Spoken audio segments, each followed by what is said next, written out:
Ladies and gentlemen, my guest at this time, Outlandish, Zicky Dice. Zicky, how you doing tonight, man?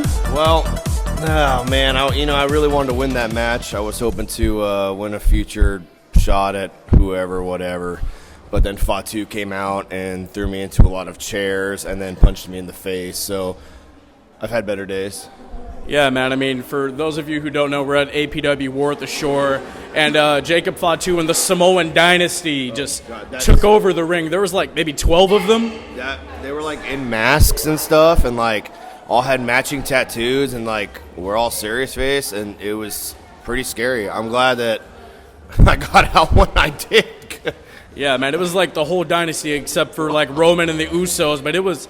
You're talking about a takeover, like to hell with the NWO. That was probably the coolest shit I've ever seen, especially at an APW show. That was pretty scary. I mean, I don't know how to explain it, you know? But keeping with the WWE wrestler talk, you were trained by the current Universal Champion of the WWE, Seth Rollins. So are you a native of Iowa, or? No, I'm born and raised in the Central Coast of California. I, broke into the business a little late. So I wanted to be trained by the best, and I personally think Seth Rollins is the best. So I packed up and moved to Moline, Illinois, and started training in the third class of Black and Brave Wrestling Academy. About what year was that? Oh, man, 2015. So right when he won the title, I moved to, when he cashed in at WrestleMania, I moved 2 weeks after. So I'm like one of like 12 to be trained by a current WWE champion. I mean, you got the new class now, but they weren't as lucky. So I guess that makes me pretty damn good too. Absolutely, man. I mean, Seth Rollins, he's a workhorse, one of the best to ever do it. What kind of little tidbits did he teach you that really stuck with you? Oh, man. Promos. I like listening to promos and how to build a promo. I also learned a lot about my fitness and my fitness journey. He's big into CrossFit. Excuse me. So Jesus. that's right. So that was mandatory. But I learned a lot. I learned how to connect with the people that I trained with, and just I moved out there by myself. And when I was moving that I was going to be a pro wrestler no matter what. So I stuck it through, and here I am. Yeah, I mean, you did used to be a bigger guy. You've lost quite a bit of weight. How much have you lost exactly, if you don't mind me? Like 75 to 80 pounds I've lost over the last 2 years. Yeah, because I saw a match of yours recently. You wrestled then NWA World's Heavyweight Champion Tim Storm about 2017. Yeah, I was chunks then. Yeah. Championship Wrestling from Hollywood. So were there any talks of you, if you had beaten Tim Storm, about getting a future 10 pounds of gold title shot? You know what? I think I deserve one. He is just so tan that it was hard to grab him. I felt like when I grabbed him and locked up, his skin would rip, and he would just be tanner under. And so, like, that really got to me in the match, and I was like, I can't beat this guy. He just, like, sheds tanner skin. Yeah, he had that Hogan 89 tan, brother. What am I supposed to do in a situation like that? I don't know. Kind of unfair. I mean, Randy Orton uses a whole bunch of baby oil at times. Speaking of Randy Orton, so you made WrestleBotch, and you were continuously bashing your head on the ring apron. Oh. Steve Austin said you killed the town. Randy Orton called you. He was having fun with it. Randy's up late at 2:30 in the morning, and he said, are we allowed to cuss on this? Yeah, he called you a fucking disgrace. He said, what a fucking disgrace. Randy.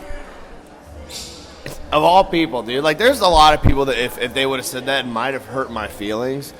But Randy Orton didn't hurt my feelings. I could honestly give two shits less what Randy Orton thinks about Outlandish Zicky Dice. So, that's what I think about that, Randy. You looked. Oh, I mean, potential. I mean, Randy's contract's up in January. He could go. He could hit the independent scene if he wanted. I will do a brawl for all. I will box him anywhere. I will straight box Randy Orton. All right. Raw. No, you can come on, man. Come on. Gentlemen through. Look up Bullet Cash. You made the video. Congratulations. Yeah, nice.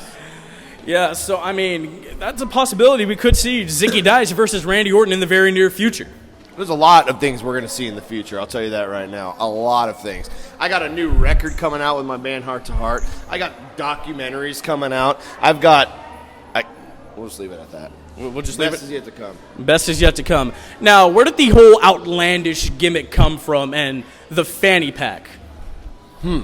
Well, I was at the gym one morning, and it was like 5:30 in the morning, right? this dude walked in, and like, I don't know, he had like these long toenails over his sandals, and like, I was like, damn. I was like, that dude's outlandish. And I sat there and I was like, oh my God, that's it. So I was like, I'm outlandish. So I took it. I made that word famous. I basically made up the word. And anyone who says it now, I'll sue them because that's what I'm going to do. That's the thing to do in wrestling. Trademarks. Fanny pack, I was born with it, honestly. I was able to get it surgically removed for matches only, but I can only go a certain length without putting it back on. It's basically keeping me alive right now. You know Iron Man with that's... Absolutely. So basically it was your umbilical cord. No? All right. So, I mean, I've seen a lot of gruesome things in wrestling. I've seen people slammed on thumbtacks, Mick Foley thrown off of a Hell in the Cell. I've never seen a man paper cut another man with playing cards and then a "you sick fuck" chant breaks out. Slice and dice. Like Zorro, man, leaving my mark. Oh, there you go. Antonio Banderas, Zorro? You know, I love grabbing the lips a little bit. You stretch the lips and you find that perfect spot, and right when you slice. They keep coming. Hi. You made the podcast. Welcome.